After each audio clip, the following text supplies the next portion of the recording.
જી સાહેબ, તો હવે આપણે મને લાગે છે કે શરૂઆત કરી દેવી જોઈએ. all right. તો નમસ્કાર, હું અભિષેક રાજગોર, શ્રી અરવિંદભાઈ મણિયાર જનકલ્યાણ ટ્રસ્ટ તેમજ શોધક પરિવાર તરફથી આપ સૌ શ્રોતા તેમજ આજના વક્તા શ્રી નંદનભાઈ શાસ્ત્રીનું સ્વાગત કરું છું. હાલના આ વ્યસ્ત સમયમાં લોકો પાસે લાઇબ્રેરીએ જવાનો સમય નથી. એવામાં લોકો સુધી જ્ઞાનની ગંગા વહેતી રહે એટલા એવા હેતુથી જ આ શોધકની ટીમ કાર્યરત છે. હાલના ડિજિટલ યુગમાં ક્યાંક ને ક્યાંક આ ટેકનોલોજી પુસ્તકો પર હાવી થતી જાય છે એવું લાગે છે. કારણ કે અત્યારે લોકો પ્રશ્નો ગુરુને પૂછવાને બદલે ગૂગલને પૂછતા હોય છે. એવામાં અમારી શોધક ટીમ આપના વાંચન રસને જીવંત રાખવા હંમેશા તત્પર છે. જેમાં તમને મનગમતા પુસ્તકો વાંચવા માટે તમારા આંગણા સુધી નિઃશુલ્ક પહોંચાડવામાં આવે છે અને આપના વાંચન થઈ ગયા બાદ પરત પણ લઈ લેવામાં આવે છે. જો આપ બહાર ગામ છો તો પણ ચિંતાની કોઈ જરૂર નથી, અમે કુરિયર પણ કરાવી આપીએ છીએ. આ શોધક પરિવારનો સૌપ્રથમ વિચાર શ્રી અરવિંદભાઈ મણિયાર જનકલ્યાણ ટ્રસ્ટના ટ્રસ્ટી શ્રી હંસિકાબેન મણિયારને આવેલો અને તેને વાંચા તેમના જ પુત્ર શ્રી હર્ષલભાઈ મણિયારે આપેલી. આટલી સરસ અને લોકોના જીવનમાં ઉપયોગી થઈ શકે તેવી અનેક પ્રવૃત્તિઓમાંની આ એક પ્રવૃત્તિ એટલે આ શોધક. માટે હું શ્રી હંસિકાબેન મણિયાર તેમજ શ્રી હર્ષલભાઈ મણિયારને પ્રણામ કરું છું, વંદન કરું છું અને એમનો આભાર પણ માનું છું. હવે આપણે સૌ જાણીએ છીએ કે કોઈ પણ શુભ કાર્યની શરૂઆત હંમેશા પ્રાર્થનાથી થતી હોય છે અને પ્રાર્થનાનું આગવું મહત્વ છે. તો હું આપ સૌને વિનંતી કરીશ કે આપ સૌ મારી સાથે આ પ્રાર્થનામાં જોડાવ એવી હું આગ્રહ રાખું છું.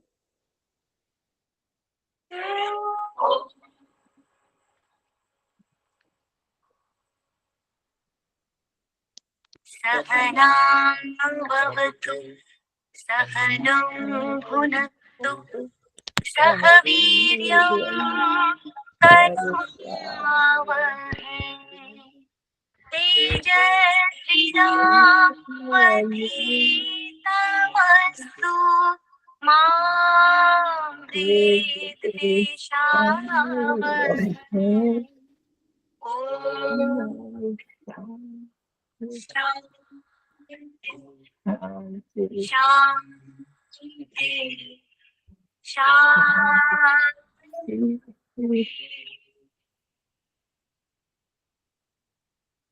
ખૂબ જ સરસ અને પ્રાર્થના થઈ ચૂકી છે. તો હવે આપણી આજે જે બુકટોક છે તેના વિશે અને આપના આદરણીય વક્તા શ્રી નંદનભાઈ શાસ્ત્રી વિશે હું થોડું કહેવા માંગુ છું. નંદનભાઈ શાસ્ત્રી, જેમણે 48 વર્ષનો ભારતમાં તથા અમેરિકામાં મ્યુઝિયમ ક્ષેત્રે બહોળો અનુભવ છે. આજની બુકટોકનો જે વિષય છે ભારતના મ્યુઝિયમો, આ પુસ્તક શ્રી નંદનભાઈ શાસ્ત્રીએ પોતે જ લખેલી છે, જે 1984 ગ્રંથ નિર્માણ બોર્ડ યુનિવર્સિટી ગુજરાત રાજ્ય દ્વારા પ્રકાશિત થયું છે. તેઓ 2 વખત મ્યુઝિયમ એસોસિએશન ઓફ ઇન્ડિયાના વાઇસ પ્રેસિડેન્ટ પણ રહી ચૂક્યા છે અને 2 વાર Indian national committee of international council of મ્યુઝિયમમાં કારોબારી પ્રતિનિધિ તરીકે પણ રહી ચૂક્યા છે. મારા 3-4 વાક્યોમાં હું શ્રી નંદનભાઈ શાસ્ત્રીનું વ્યક્તિત્વ અને તેમનો બહોળો અનુભવ આંકી શકું એવું નથી. એમનું વ્યક્તિત્વ તો ખૂબ વિશાળ છે અને તેમનો અનુભવ પણ વિશાળ છે અને હું પણ જાણું છું કે આપ સૌ આતુર હશો આ મહાન અને વિશાળ વ્યક્તિત્વ ધરાવતા સાહેબના મુખેથી ભારતીય મ્યુઝિયમો વિશે જાણવા માટે. તો હવે હું આપણા વક્તા શ્રી નંદનભાઈ શાસ્ત્રીને આગ્રહ કરીશ કે તે એમનું માઇક ઓન કરી અને ભારતના મ્યુઝિયમ પુસ્તક પર છણાવટ કરે. પ્રિય શોધક પરિવારના આત્મજનો તથા અન્ય પુસ્તક પ્રેમી સુગ્ન શ્રોતાગણ, ઉચ્ચ કેળવણીનું માધ્યમ માતૃભાષા બને તે માટે યુનિવર્સિટી કક્ષાએ પ્રત્યેક વિદ્યાશાખા માટે વિપુલ ગ્રંથ સામગ્રી, ખાસ કરીને ગુજરાત રાજ્યનું યુનિવર્સિટી ગ્રંથ નિર્માણ બોર્ડ ગુજરાત રાજ્યમાં આવેલ યુનિવર્સિટીઓના પ્રાધ્યાપકો અને અન્ય વિદ્વાનો દ્વારા યુનિવર્સિટી કક્ષાના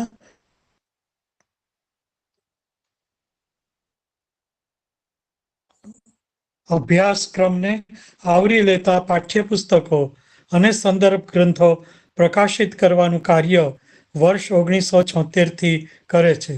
તે યોજના અંતર્ગત મારું લખેલું પુસ્તક ભારતના મ્યુઝિયમનો આજે હું સંક્ષિપ્તમાં પરિચય આપવા આપની સમક્ષ ઉપસ્થિત છું.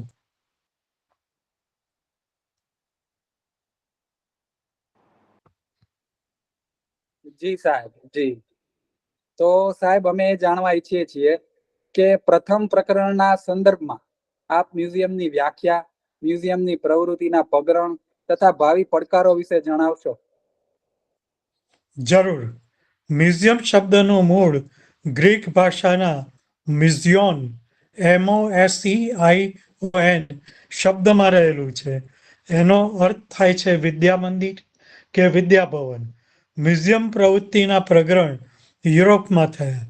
લંડનમાં બ્રિટિશ મ્યુઝિયમ 1753માં સ્થપાયું અને 1759માં જાહેર જનતા માટે ખુલ્લું મુકાયું.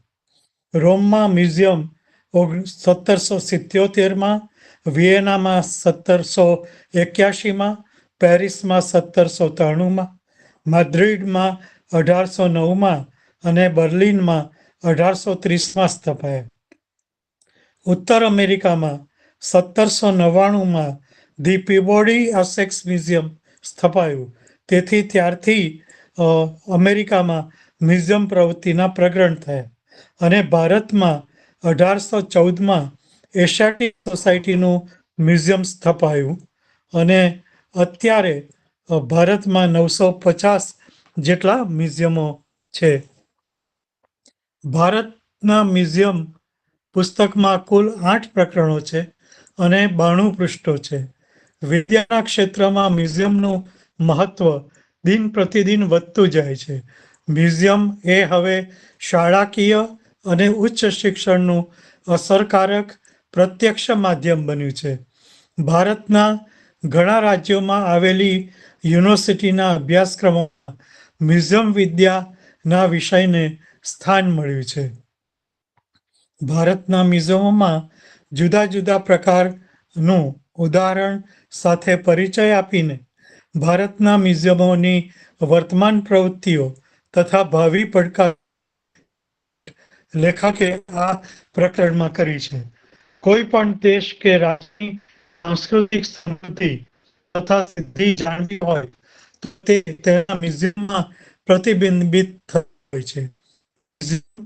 ગ્રંથાલયની જેમ નિત્ય વર્તમાન સંસ્થા છે. ભારતીય મ્યુઝિયમ પ્રવૃત્તિની ઉત્પત્તિ 4 રીતે થયેલી. 1. ઈસ્ટ ઇન્ડિયા કંપની અને બ્રિટિશ હિંદના મુખ્ય શહેરોમાં. 2. કેટલાક દેશી રાજ્યો દ્વારા. 3. આર્કિયોલોજીકલ સર્વે, જીઓલોજીકલ સર્વે, એન્થ્રોપોલોજીકલ સર્વે, બોટનિકલ સર્વે, ઝીઓલોજીકલ સર્વેના સ્થળકીય મ્યુઝિયમો. અને 4. શૈક્ષણિક સંસ્થાઓ અને વિદ્યાકીય મંડળો દ્વારા પોતાની ખાસ જરૂરિયાતોને અનુલક્ષીને તથા સમય જતાં નગરપાલિકાઓ અને ખાનગી વ્યક્તિઓ પણ આ પ્રવૃત્તિમાં ફાળો આપવા લાગી. મ્યુઝિયમ એ આર્થિક લાભની ગણતરી વિના કાયમી ધોરણે અસ્તિત્વ ધરાવતી સંસ્થા છે જે સમાજના ઉત્કર્ષ માટે મૂર્ત અને અમૂર્ત એટલે કે ટેન્જિબલ અને ઇનટેન્જિબલ વારસાના પરિપ્રેક્ષ્યમાં સંશોધન, સંગ્રહ, સંવર્ધન, અર્થઘટન તથા પ્રદર્શનો કરવાનું કાર્ય કરે છે. મ્યુઝિયમો જાહેર જનતા માટે ખુલ્લા હોય, સુલભ હોય તથા સમાવિષ્ટ એટલે કે ઇન્ક્લુઝિવ હોય અને વિવિધતા એટલે ડાયવર્સિટી તથા સંપોષણ એટલે સસ્ટેનેબિલિટી ને પ્રોત્સાહન આપતા હોય તે અતિ આવશ્યક છે. તેઓ શિક્ષણ, આનંદ પ્રમોદ, પ્રતિબિંબ અને જ્ઞાન એટલે નોલેજ શેરિંગ નું વિસ્તરણ અર્થે વૈવિધ્યસભર અનુભવો પ્રદાન કરીને નૈતિક, વ્યાવસાયિક અને લોક ભાગીદારીથી સાથે સુચારુ સંચાલન અને સંચાર કરે છે. આ વ્યાખ્યા ઇન્ટરનેશનલ કાઉન્સિલ ઓફ મ્યુઝિયમ્સની 26મી જનરલ કોન્ફરન્સ જે ઝેકોસ્લોવેકિયાના પ્રાગ રાજધાનીમાં યોજાઈ હતી તેમાં 24મી ઓગસ્ટ 2022ના રોજ માન્ય રાખવામાં આવી હતી. ભારતના ઘણા મ્યુઝિયમો ભારતીય ભાષામાં સંગ્રહાલય શબ્દ વાપરે છે, પરંતુ સંગ્રહ કરવો તે તો મ્યુઝિયમના અનેક કાર્યો પૈકીનું એક કાર્ય હોય. ભારતના મ્યુઝિયમ પૈકીના પુસ્તકના લેખક ગુજરાતી ભાષામાં મ્યુઝિયમ માટે સંગ્રહાલય શબ્દ પ્રયોજવા અંગે અસંમત હોય પુસ્તકમાં મ્યુઝિયમ શબ્દ જ પ્રયોજાયો છે. એવી રીતે ગુજરાતી ભાષામાં શબ્દ પણ અપનાવે છે. પ્રકરણ 1 મ્યુઝિયમ ની પ્રાસ્તવિક પલટાતી વિભાવના.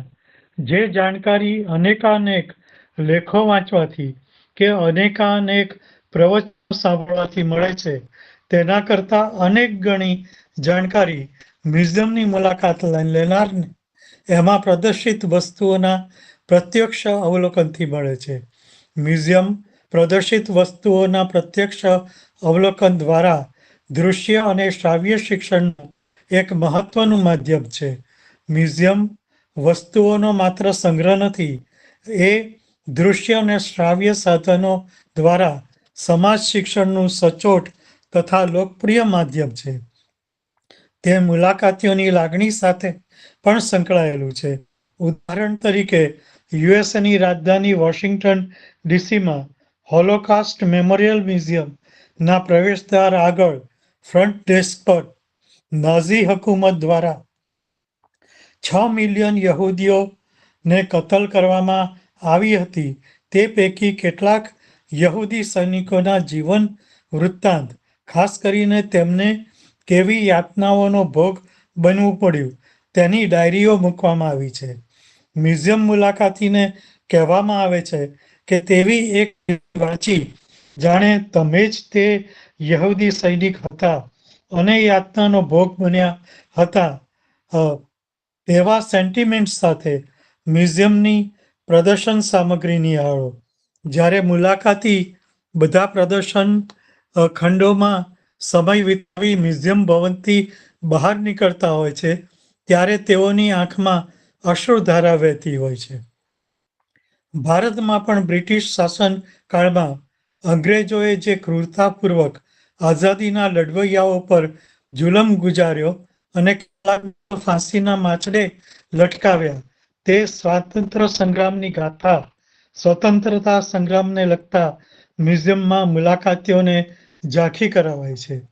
પ્રથમ પ્રકરણમાં મ્યુઝિયમને લગતા કેન્દ્ર તથા રાજ્ય સરકારના ઉપયોગી કાયદા અંગે પણ નિર્દેશ કરવામાં આવ્યો છે. ઉદાહરણ તરીકે ઈસવીસન 1863માં આર્કિયોલોજીકલ સર્વે ઓફ ઇન્ડિયાની સ્થાપના થઈ 2 વર્ષ પછી ઐતિહાસિક અથવા સ્થાપત્ય મૂલ્યોના મકાનોમાં રક્ષણ તથા જતન માટેનો કાયદો પસાર થયો હતો તેનો ઉલ્લેખ છે. તેવી જ રીતે 1972માં રાષ્ટ્રપતિના વટહુકમથી એન્ટિક્વિટીઝ એન્ડ આર્ટ ટ્રેઝર એક્ટ 1972ના કાયદા અંગે સંક્ષિપ્તમાં સમજૂતી આપવામાં આવી છે.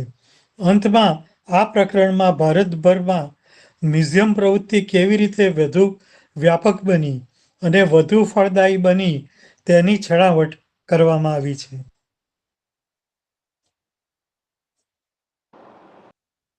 ખૂબ જ સરસ સર, ખૂબ જ સરસ. આપના આ જવાબથી આ શ્રોતાઓને પણ ઘણું બધું જાણવા મળ્યું છે કે ભારત તેમજ વિદેશમાં મ્યુઝિયમોની શરૂઆત કેવી રીતે થઈ.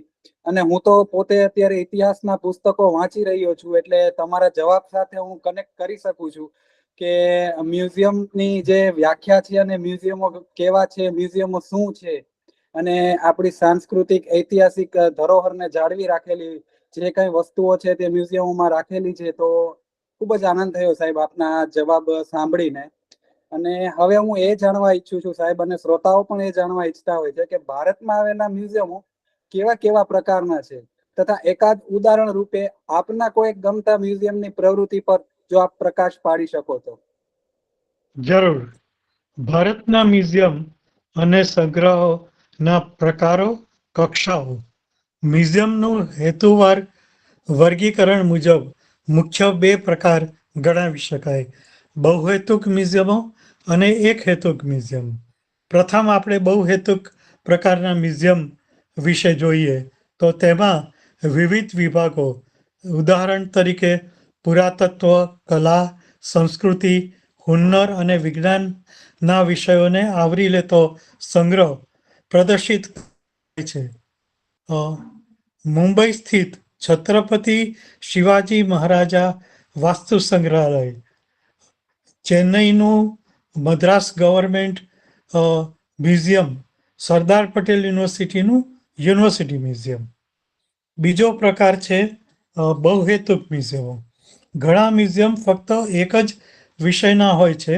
ઉદાહરણ તરીકે પુરાતત્વકીય ઉત્ખનનથી પ્રાપ્ત વસ્તુઓ સારનાથના મ્યુઝિયમમાં પ્રદર્શિત થયેલી છે, જેની સ્થાપના 1904માં થઈ હતી.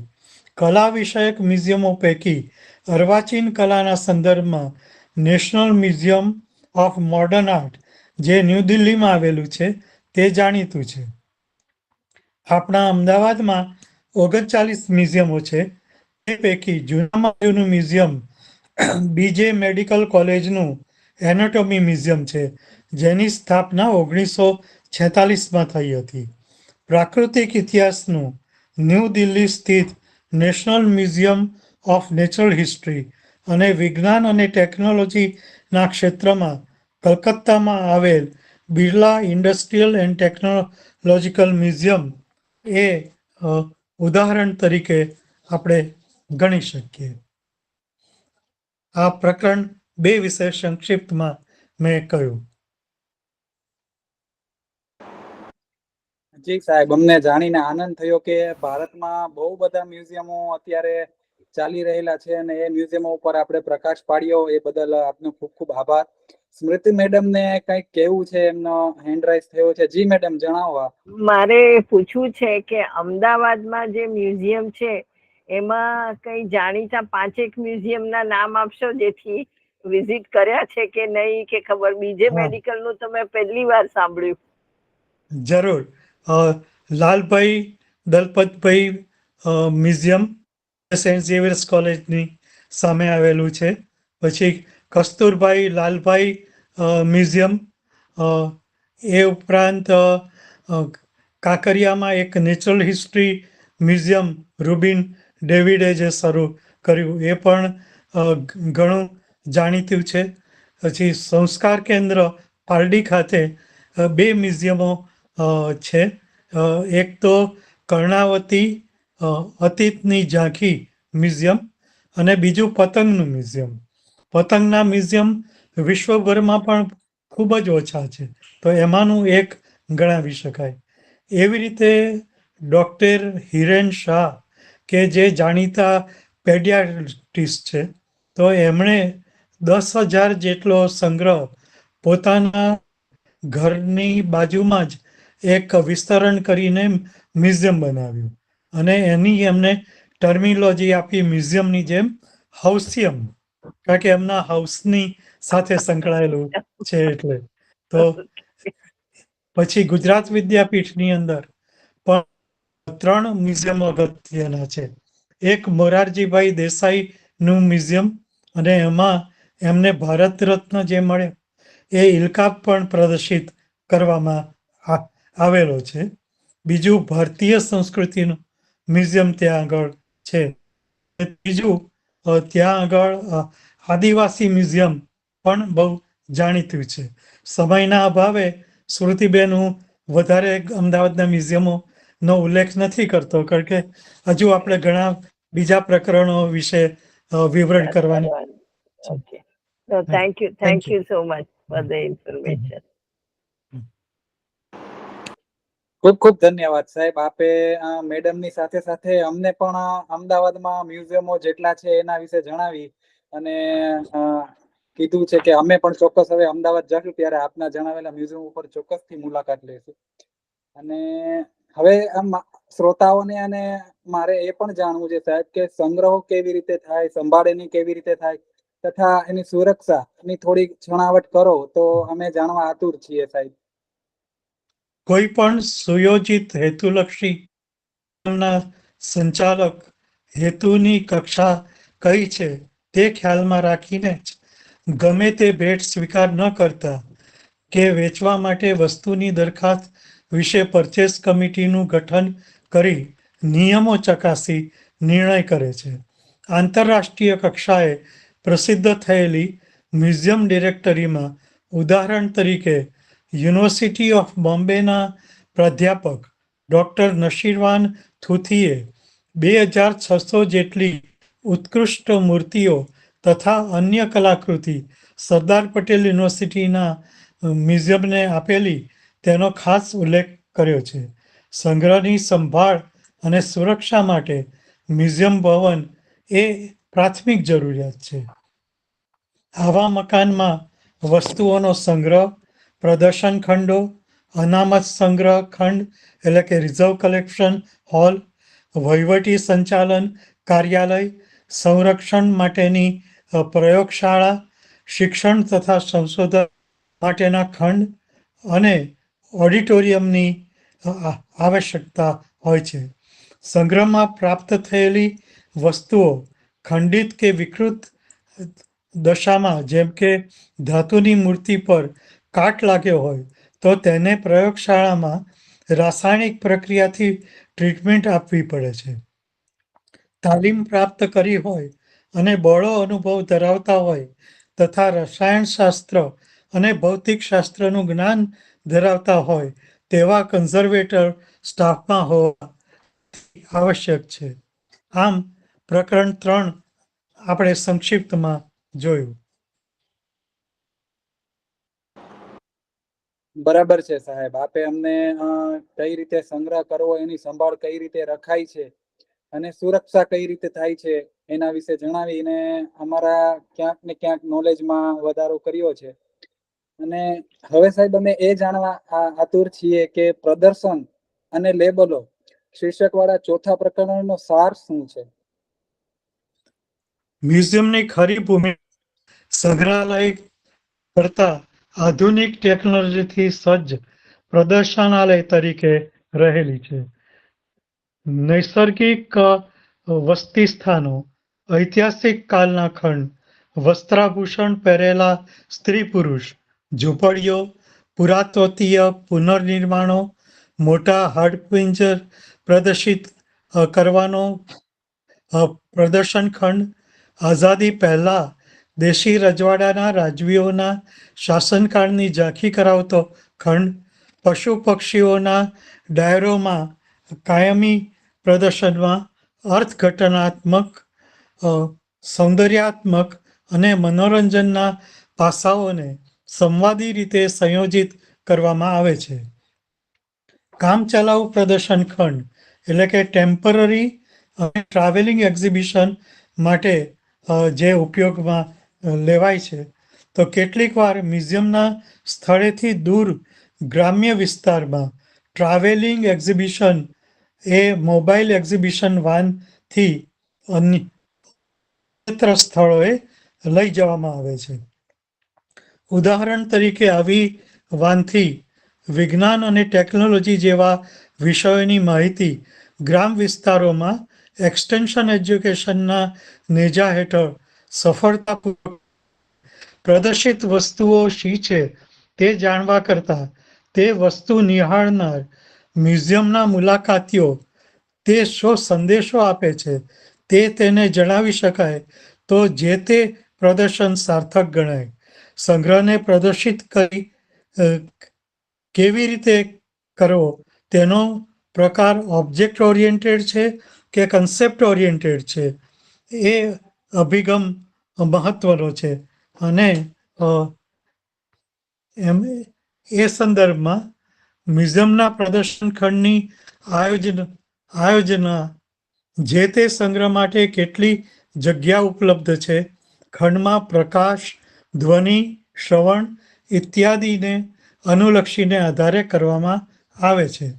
વળી એમાં મુલાકાતીઓ કયા કયા ખંડમાંથી કઈ કઈ દિશામાં કે ક્યાં ક્યાં વળાંક લઈ બીજા કયા કયા ખંડમાં જવું તેનું પણ દિશા સૂચન એટલે કે સાઇનેજ દર્શાવવામાં આવે છે. લેબલો. લેબલ શબ્દ ગુજરાતી ભાષામાં રેલવે સ્ટેશન શબ્દની માફક એટલો સુપરિચિત અને પ્રચલિત બન્યો છે કે એ સીધો વાપરવામાં કોઈ ભાષાકીય વિવાદ ઊભો થાય એવી શક્યતા લાગતી નથી.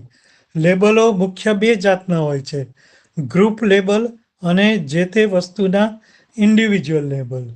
આધુનિક સવલતો હેડફોન અથવા QR કોડથી મુલાકાતીઓને અપાય છે. લેબલોનું લખાણ ઝાંખું ના પડે તેવું મટીરિયલ બજારમાં હાલ ઉપલબ્ધ હોય છે. નહીં તો આપે જોયું હશે કે ઘણા મ્યુઝિયમમાં પેપર ઉપર વર્ષો પહેલાં ટાઈપ કરેલા લેબલો હોય તો એ પીળા પણ પડી જતા હોય છે. જ્યારે આધુનિક ટેકનોલોજીમાં ઘણું નવું મટીરિયલ ઉપલબ્ધ છે કે જેને કારણે એ પીળું પણ નથી પડી જતું. ભારતના ઘણા મ્યુઝિયમોમાં લેબલો અંગ્રેજી, હિન્દી અને પ્રાદેશિક ભાષામાં હોય છે. સમૂહ લેબલ ઉદાહરણ તરીકે જે તે શોકેસમાં 25 વસ્તુઓ પ્રદર્શિત થયેલી હોય તો તેની સમગ્ર માહિતી સંક્ષિપ્તમાં આવરી લેવાય છે. તેવી રીતે ગેલેરી કે પેટા ખંડના લેબલો પણ હોય છે. આમ આપણે પ્રકરણ 4નો સારાંશ જોયો.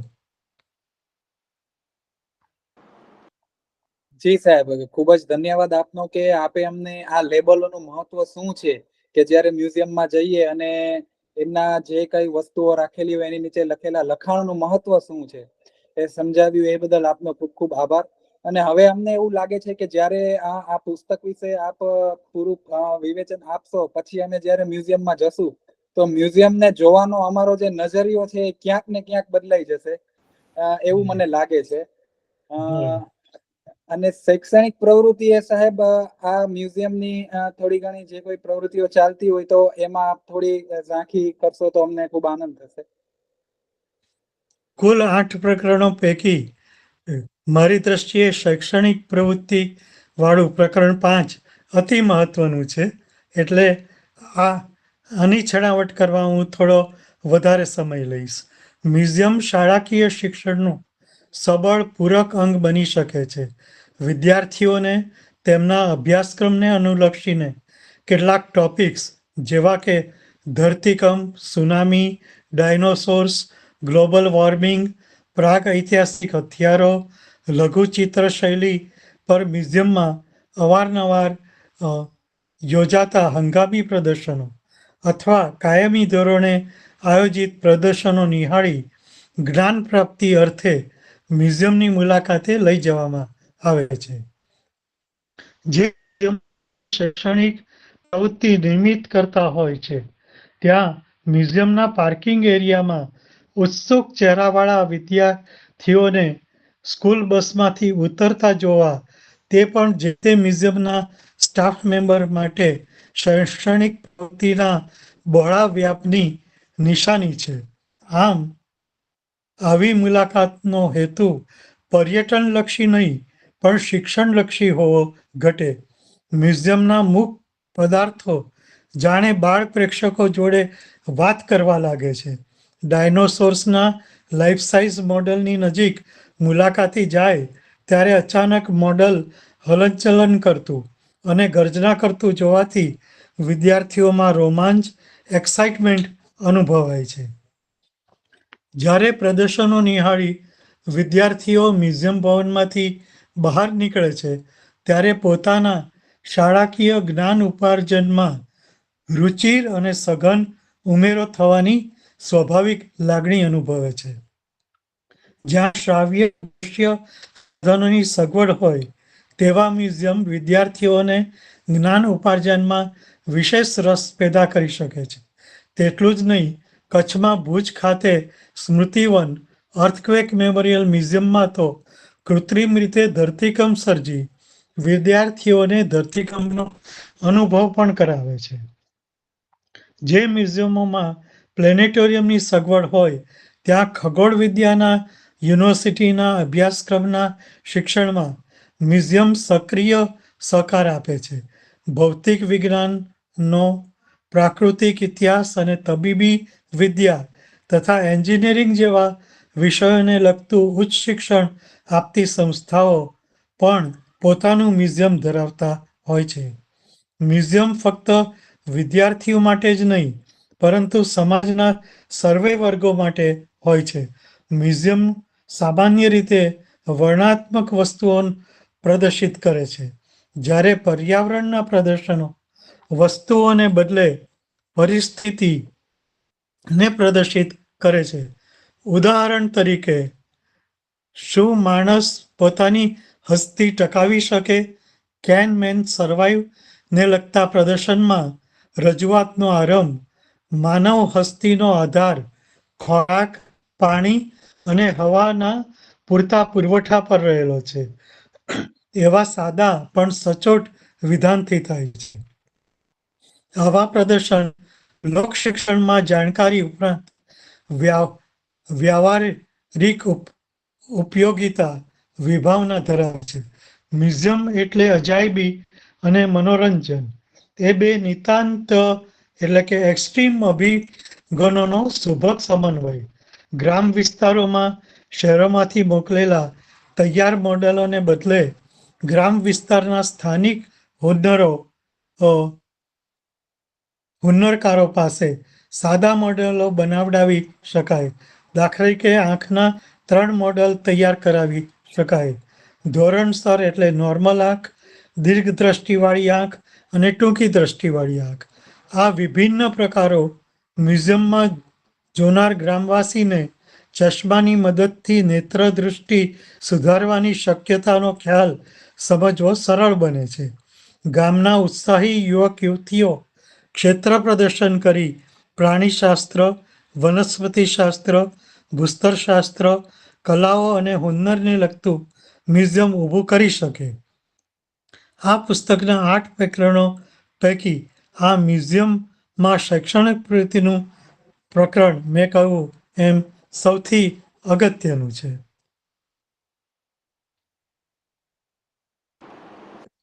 ખૂબ જ સરસ સર, ખૂબ જ સરસ. આપે વાત કરી કે શૈક્ષણિક લેવલે અને શૈક્ષણિક પ્રવૃત્તિ એ મ્યુઝિયમ કેટલું આગવું સ્થાન ધરાવે છે. એકદમ ચોક્કસ વાત કહી છે. આપ સ્મૃતિ મેડમ ને કઈ કહેવું છે? જી મેડમ, આપ.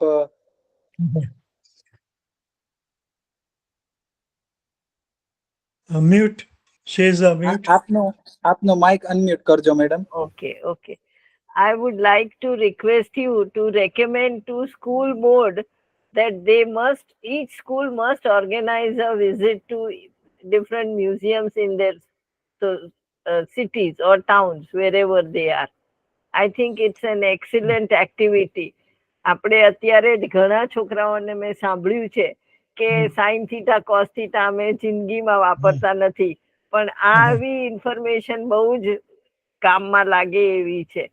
તો આઈ થિંક એ કરિક્યુલમનો એક ભાગ બનવો જોઈએ. એટલું જ નહીં, દાખલા તરીકે શ્રેયસ સ્કૂલ એમાં 2 મ્યુઝિયમ આવેલા છે. એવી રીતે આપણે CN વિદ્યાલયમાં પણ જે ઇન્દુમતી ચિમનલાલનું સ્મૃતિ કેન્દ્ર છે, ભવન આપણે રાખ્યું છે. તો ભવિષ્યમાં આપણે સ્કૂલનું મ્યુઝિયમ પણ કરવાના, તો જે પ્રોજેક્ટ વિદ્યાર્થીઓને અપાતા હોય છે એમાંથી જે ઉત્કૃષ્ટ પ્રોજેક્ટ હોય એ પણ જો મુકાય તો એ જેના હોય એ વિદ્યાર્થી ઉમંગથી બીજા વિદ્યાર્થીઓને કે ચાલો આપણે CNના મ્યુઝિયમમાં મારી પ્રોજેક્ટની વસ્તુઓ નિહાળવા જઈએ એમ ગૌરવપૂર્વક કહી શકે. બરાબર ને સ્મૃતિબેન? Yes, absolutely true. ચોક્કસ. હવે અભિષેકભાઈ આગળ આપણે પ્રકરણ જોઈએ. ખૂબ જ સારી વાત કરી છે મેડમે પણ અને આપે પણ કે સ્કૂલ લેવલે પણ આ બધી પ્રવૃત્તિઓ થવી જોઈએ. ચોક્કસ વાત છે અને આપણે ક્યાંક ને ક્યાંક એવા પ્રયત્નો કરીશું કે સ્કૂલોમાં પણ આવી પ્રવૃત્તિઓ ચાલુ થાય અને છોકરાઓને આ બધી બાબતોમાં રસ પડે.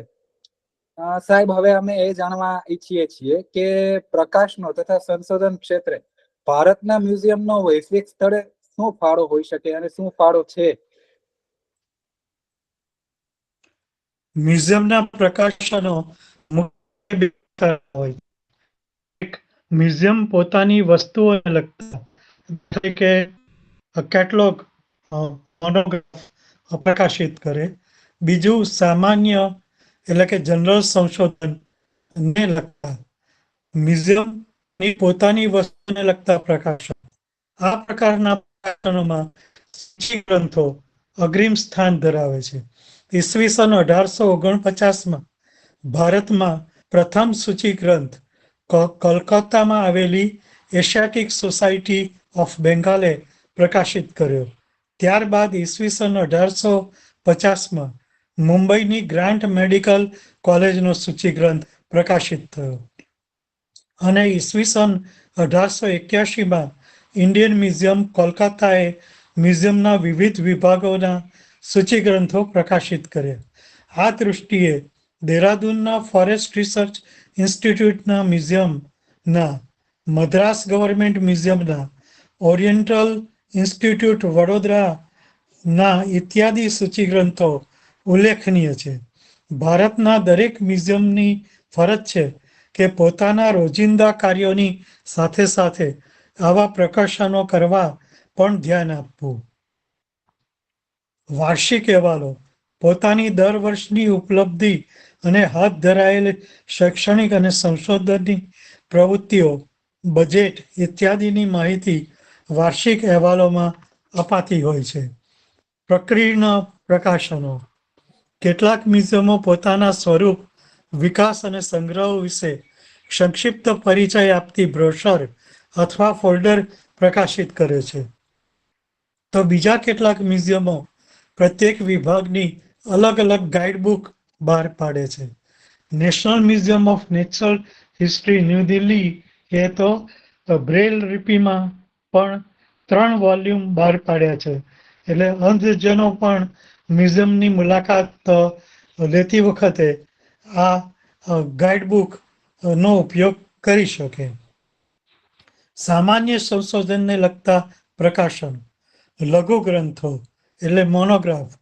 ભારતના કેટલાક મોટા મ્યુઝિયમ પોતાના અધિકારીઓ, સરકારી તજજ્ઞો અને અન્ય વિદ્વાનો દ્વારા સામાન્ય સંશોધનના વિવિધ વિષયોને લગતા લઘુ ગ્રંથ, બુલેટિન તૈયાર કરાવે છે. ઉદાહરણ તરીકે અજમેર મ્યુઝિયમમાં તત્કાલીન ક્યુરેટર પંડિત ગૌરીશંકર ઓઝાએ તૈયાર કરેલી ભારતીય પ્રાચીન લિપિ વિદ્યાનો એક મહત્વનો આદ્ય ગ્રંથ છે. સામયિકો કેટલાક મ્યુઝિયમો સંશોધન સામયિકો પ્રકાશિત કરે છે અને એમાં વિવિધ વિષયો પર જુદા જુદા વિદ્વાનોના સંશોધન પ્રકાશિત કરે છે. કેટલાક સામયિકો ત્રૈમાસિક, કેટલાક 6 માસિક તથા કેટલાક વાર્ષિક હોય છે. Association of India journal of Indian museums પ્રકાશિત કરે છે, જે 1944થી સંશોધનાર્થીઓ ભારત તથા પરદેશથી સંશોધન કરવા મ્યુઝિયમમાં આવતા હોય છે. સંશોધન ગ્રંથાલયો તથા પ્રયોગશાળાઓ મ્યુઝિયમના સફળ સંચાલન તથા એની વસ્તુઓના યથાર્થ અભિજ્ઞાન અને અર્થઘટન માટે મ્યુઝિયમમાં ગ્રંથાલય અને પ્રયોગશાળાની પૂરતી સગવડ હોવી જોઈએ. બરોડા મ્યુઝિયમ અને પિક્ચર ગેલેરીમાં લાઇબ્રેરીનું બેસવા માટેનું ફર્નિચર પણ એટલું સરસ છે, દાખલા કે કલાત્મક લાકડાની ખુરશીઓ, તો એ ખાસ ઉલ્લેખનીય બાબત છે. સૂચિ ગ્રંથો તથા લઘુ ગ્રંથો તૈયાર કરવા માટે પણ ગ્રંથાલયો જરૂરી છે. મ્યુઝિયમની વસ્તુઓની જેમ એના ગ્રંથાલય તથા એની પ્રયોગશાળાના આધારે તથા સંશોધનના પરિણામ સ્વરૂપે તૈયાર થયેલ નાના મોટા પ્રકાશનોનો અન્યત્ર વિતરણ થતા એની ઉપયોગિતાનો વ્યાપ વધે છે. આમ આપણે પ્રકરણ 6 વિશે દૃષ્ટિપાત કર્યો.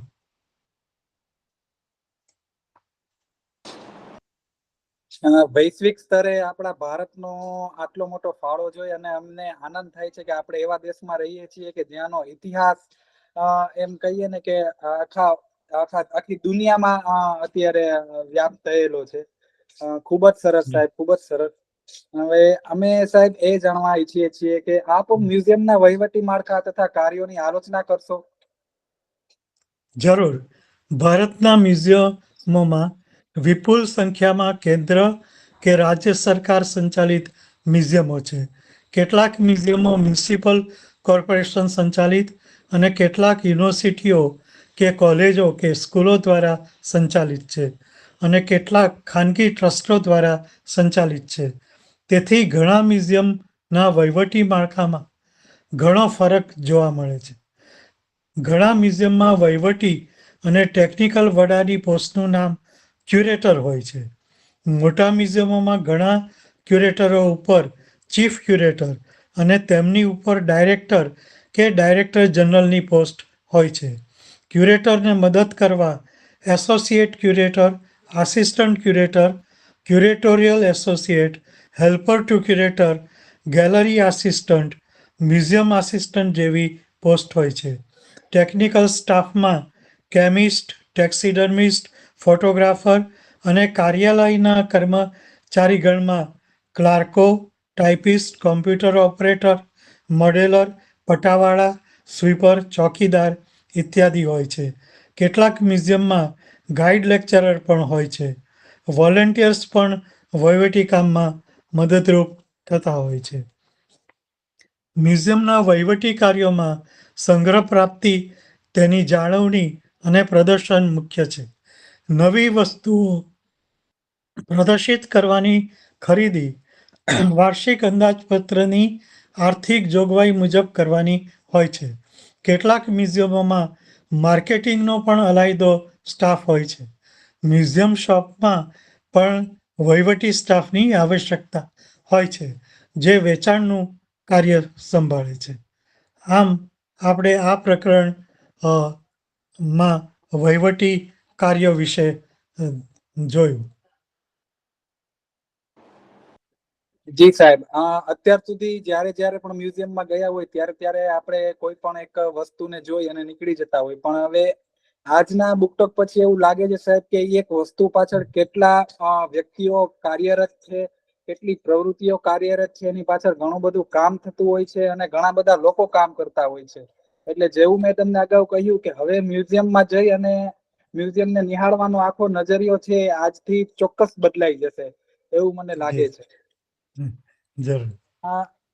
સાહેબ, હવે અમે આ પ્રશ્નનો જવાબ જાણવા ઈચ્છીએ છીએ અને આતુર છીએ કે ભારતમાં મ્યુઝિયમ ક્ષેત્રે કયા સંગઠનો છે તથા પરસ્પર સહકાર કેવો છે અને તેના પર દ્રષ્ટિપાત અમને કરાવશો. Museum association of India, Indian national committee four international council of museums, Indian association four study of conservation of cultural property જેવા સંગઠનો ભારતમાં કાર્યરત છે. તેઓ રાષ્ટ્રીય કે રાજ્ય કક્ષાએ કે કોઈક શહેરમાં મ્યુઝિયમની પ્રવૃત્તિને વેગ આપે છે. તદુપરાંત ઉદાહરણ તરીકે આવા સંગઠનો પૈકી મ્યુઝિયમ એસોસિએશન ઓફ ઇન્ડિયા તેની સ્થાપનાના વર્ષ 1944થી મેં અગાઉ કહ્યું એમ જર્નલ ઓફ ઇન્ડિયન મ્યુઝિયમ પ્રકાશિત કરે છે. આઈકોમ એટલે ઇન્ટરનેશનલ કાઉન્સિલ ઓફ મ્યુઝિયમ્સ તરફથી 1977થી દર વર્ષે 18મી મેએ ઇન્ટરનેશનલ મ્યુઝિયમ ડે ઉજવવાનો અનુરોધ કરવામાં આવે છે, જે રાજકોટમાં પણ વોટસન મ્યુઝિયમ ઉજવે છે અને દર વર્ષે તેની ઉજવણીના થીમનું પોસ્ટર પણ પ્રકાશિત કરવામાં આવે છે. આઈકોમનું વડું મથક ફ્રાન્સની રાજધાની પેરિસમાં છે. મ્યુઝિયમો એકબીજાના સહકારથી સંયુક્ત પ્રોજેક્ટ પણ હાથ ધરતા હોય છે. અને વોલન્ટિયર્સનો પણ સહકાર લઈ શકે છે. સહકારથી પ્રગતિના સોપાન પર અગ્રેસર થવાય. આમ વિવિધ સંગઠનો અ, ભારતમાં ખૂબ સક્રિય છે.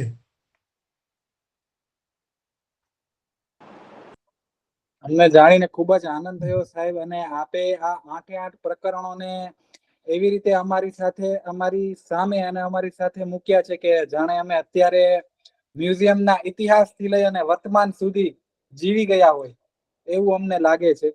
હું આ શ્રોતા મિત્રોને પણ પૂછવા માંગુ છું કે આપનો કોઈ પણ સવાલ હોય, આપ કંઈ જાણવા માંગતા હોય અથવા આપનો અનુભવ શેર કરવા માંગતા હોય તો આપ જણાવી શકો છો, આપ કહી શકો છો જે આપને કહેવું હોય તે.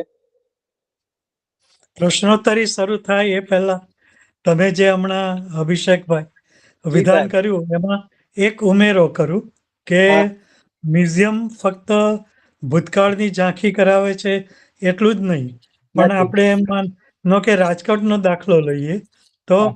રાજકોટનો અત્યારે વર્તમાન કેવો છે એ તો ખરું, પણ રાજકોટ આજથી 40-50 વર્ષ પછી કેવું હશે, તો એનો પણ જો એક શહેરનું મ્યુઝિયમ હોય રાજકોટ શહેરનું, તો એમાં એક અલાયદો ખંડ હોય અને એમાં જે યુવકો મુલાકાતી તરીકે આવે તો એ પણ પોતાના વિચારો પ્રદર્શિત કરી શકે કે એમની પરિકલ્પના કેવી છે કે આઈટી ટેકનોલોજી ની મદદથી આર્ટિફિશિયલ ઇન્ટેલિજન્સ વગેરે. તો આજથી 40-50 વર્ષ પછી ભવિષ્યમાં રાજકોટ શહેર કેવું દેખાશે એનું પણ મોડેલ મૂકી શકાય. એકદમ અસ્તુ. સાચી વાત છે સાહેબ. ભૂતકાળની સાથે સાથે ભવિષ્યકાળ પણ આ મ્યુઝિયમો સાથે જોડાયેલું છે. અને જોડાયેલું. ચોક્કસ સાહેબ, ઘણો આનંદ થયો અમને જાણીને મ્યુઝિયમો શું છે અને કેવી રીતે છે એ બધું આપે ડિટેલમાં કહ્યું. સમયના અભાવને કારણે તમે જે છણાવટ કરી એ પણ ખૂબ સરસ કરી, પણ ભવિષ્યમાં આપણે એવું પણ કંઈક ગોઠવશું કે આપ આ મ્યુઝિયમને એટલું ડિટેલ્સમાં સમજાવો કે આજની પેઢી કે જે ક્યાંક ને ક્યાંક આ બધી વસ્તુઓ વિસરતી જાય છે તો એમને પણ ખ્યાલ આવે કે આ બધી મ્યુઝિયમનું કેટલું આગવું સ્થાન છે આપણી સંસ્કૃતિ માટે, આપણા દેશની ધરોહર માટે. આપણે એવો પણ કંઈક આયોજન ચોક્કસ કરશું. અત્યારે હું શ્રોતા મિત્રો પાસેથી જાણવા માંગુ છું કે કોઈને કંઈ કહેવું હોય, કોઈ જણાવવું હોય, કંઈ પ્રશ્ન હોય, સાહેબને કંઈ પૂછવું હોય તો આપ પૂછી શકો છો, અથવા તો પોતાના ગામ અથવા તો શહેરમાં કોઈ સારા એવા મ્યુઝિયમ હોય જેના વિશે કંઈ કહેવું હોય તો આપ જણાવી શકો છો.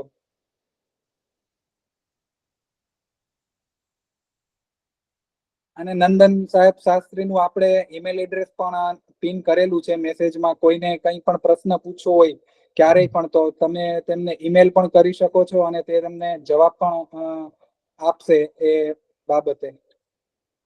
હું એક ઉલ્લેખ એ પણ કરું કે શ્રોતાગણમાં ડોક્ટર નરેશ આર શાહ પણ છે, જે મહારાજ સયાજીરાવ યુનિવર્સિટી ઓફ બરોડા એમાં 1952 થી મ્યુઝિયમ વિદ્યાનો કોર્સ ચાલે છે, જે હાલ MA કક્ષાએ, અને એમાં ઘણા વર્ષો સુધી એ વડા રહી ચૂક્યા છે.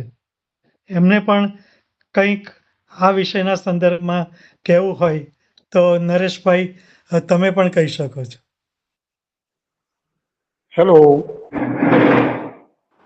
હેલો. હા બોલો. જી સાહેબ, અવાજ આવે? સંભળાય છે. જી જી જી.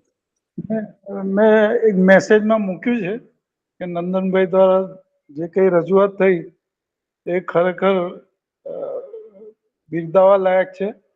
અને સ્કૂલની જે એક્ટિવિટીની વાત થઈ કે સ્કૂલના ક્યુરિક્યુલમમાં આપ મ્યુઝિયમ વિશે એના સિલેબસમાં એને સમાવવો જોઈએ એવી પણ વાત કરી. એ ખરેખર આજની જરૂરિયાત છે, કારણ કે લોકો મ્યુઝિયમ સુધી બહુ ઓછા જાય છે. એટલે મ્યુઝિયમે સામેથી જવું પડશે અને મ્યુઝિયમનો પ્રચાર કરવો પડશે. મ્યુઝિયમનો પ્રચાર કરીશું તો લોકો આવશે, એમનામાં જિજ્ઞાસા જગાવવાની જરૂર છે. નંદનભાઈએ ઘણી સારી વાત કરી, ટૂંકમાં ઘણી સચોટ માહિતી આપી છે. આ અંગેના કાર્યક્રમો અમે અવારનવાર કરતા રહીએ છીએ. નંદનભાઈ પણ અમારી સાથે હોય છે. જ્યારે પણ કોઈ સેમિનાર કરવો હોય, કોઈ લેક્ચર કરવા હોય તો અમે સાથે જઈએ છીએ. હાલ અરાડમી એ પણ અમે તેજગઢમાં એક પ્રોગ્રામ કરેલો મ્યુઝિયમ એજ્યુકેશન ઉપર લેક્ચર આપેલા અને ઘણો સારો સક્સેસફુલ સેમિનાર થયો હતો. તો એવી રીતે વિવિધ પ્રોગ્રામનું આયોજન જુદી જુદી સંસ્થાઓ કરે તો આનો પ્રચાર થશે અને જિજ્ઞાસા વધશે. બીજું કે જે આવા પ્રોગ્રામ ઓર્ગેનાઇઝ થાય છે એમાં જે શ્રોતાઓની સંખ્યા છે એ ઘણી ઓછી દેખાય છે. એટલે સંખ્યા વધે એવા પણ પ્રયત્નો સંસ્થાઓએ કરવા પડશે. એટલે એવું મારું માનવું છે કે તમે આ પ્રયત્ન કર્યો છે ખરેખર બિરદાવવા લાયક છે અને ભવિષ્યમાં પણ બીજા પ્રોગ્રામ કરશો તો અમારો સાથ સહકાર તમને મળી રહેશે એ બદલ ખાતરી આપીએ છીએ. Thank you very much.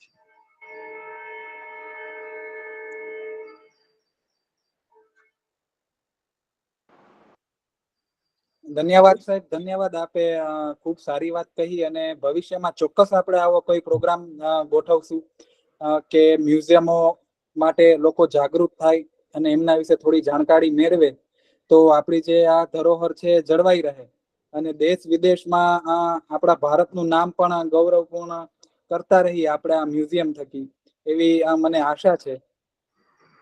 હવે કોઈને કઈ કહેવું હોય તો એક બાબત ઉમેરો કરવો અભિષેકભાઈ કે મ્યુઝિયમ ઉપરાંત જે મોન્યુમેન્ટ્સ આપણે છે ગુજરાતની અંદર, તો કેટલીક વાર અમુક સ્કૂલ કે કોલેજ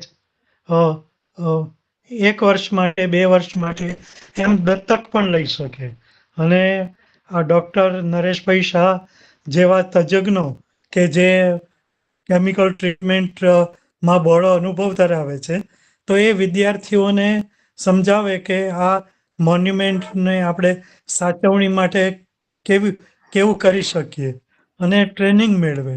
તો સરકાર તો બધે જ પહોંચી ના વળી શકે, એ સ્વાભાવિક છે. તો આવી કોલેજો અને સ્કૂલો પણ આવી રીતે NSS કે કોઈ સ્કીમના નેજા હેઠળ આવી યોજનામાં સક્રિય ભાગ લે તો ભવિષ્યમાં શોધક પરિવાર તરફથી ડૉક્ટર NR શાહનું પણ આ વિષય મોન્યુમેન્ટની બાબતમાં પણ પ્રવચન રાખી શકો તમે. ચોક્કસ સાહેબ, ચોક્કસ. આપે અમારા મનની વાત કહીએ ને કે છીનવી લીધી. આપણે નરેશ સાહેબને પણ એક વખત ચોક્કસથી બુક ટોક નું કહીશું કે આપ જણાવો કે લોકો જાગૃત થાય અને તમારે આપણે કઈ રીતે આગળ વધી શકીએ આમાં. ચોક્કસ એ આપણે ગોઠવી શકીએ. ચોક્કસ ચોક્કસ. ખૂબ ખૂબ આભાર નરેશ સાહેબ, આપે સમય આપ્યો અને અમને થોડું ઘણું મ્યુઝિયમ બાબતે પણ સાહેબની જેમ જ્ઞાન આપ્યું એ બદલ આપનો ખૂબ ખૂબ આભાર. કે આપ બુકટોકમાં જોડાયા એ બદલ પણ ખૂબ ખૂબ આભાર. શોધક પરિવાર ખૂબ જ કહીએ ને કે આમ અનુભવે છે અત્યારે કે ના કંઈક નવું જાણ્યું આજે એમ. અને હવે અમે પણ એવી પ્રતિજ્ઞા કરીએ છીએ કે એટલીસ્ટ રાજકોટ લેવલે જેટલા મ્યુઝિયમો છે એ મ્યુઝિયમોને અરવિંદભાઈ મણિયાર જનકલ્યાણ ટ્રસ્ટ તરફથી કઈ રીતે અમે મદદ કરી શકીએ અને એને કઈ રીતે આગળ લઈ આવી શકીએ એનો અમે ચોક્કસ પ્રયાસ કરીશું. Thank you. આલ્ફ્રેડ સ્કૂલનું મ્યુઝિયમ પણ હવે ઘણું વિકસિત થયેલું છે, જ્યાં ગાંધીજી પોતે ભણેલા ને રાજકોટમાં. એ પણ બહુ સારી નિશાની કહેવાય. જી સાહેબ, જી.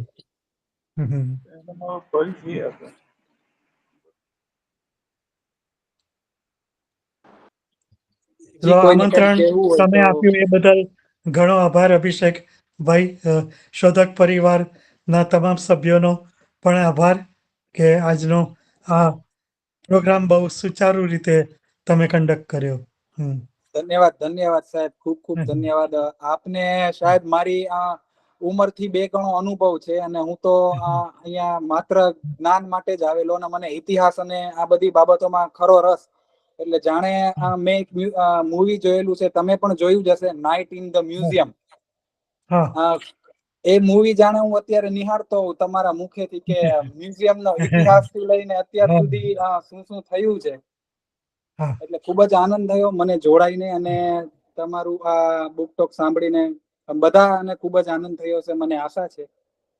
તો હવે આપણે જો કોઈને કંઈ પ્રશ્ન પૂછવો હોય તો પૂછી શકે છે. સમયની મર્યાદાને કારણે આપણે બુક ટોક નું સેશન 12 વાગે પૂર્ણ કરવાનું હોય છે. સાહેબનો મેલ એડ્રેસ પણ મેં નાખેલો છે મેસેજમાં. કોઈને કંઈ પૂછવું હોય, મેલ કરવો હોય તો આપ જણાવજો. અને નંદન સાહેબ, અમે ખૂબ ખૂબ આપના આભારી છીએ કે આપે આટલી ઉંમરે અમને 1 કલાકનો સમય અને સતત બોલવું એ બહુ અઘરો ટાસ્ક છે, પણ તેમ છતાં તમે સમય આપ્યો એ બદલ તમારો ખૂબ ખૂબ આભાર. શોધક પરિવાર અને અરવિંદભાઈ મણિયાર જનકલ્યાણ ટ્રસ્ટ તમારા આભારી છે.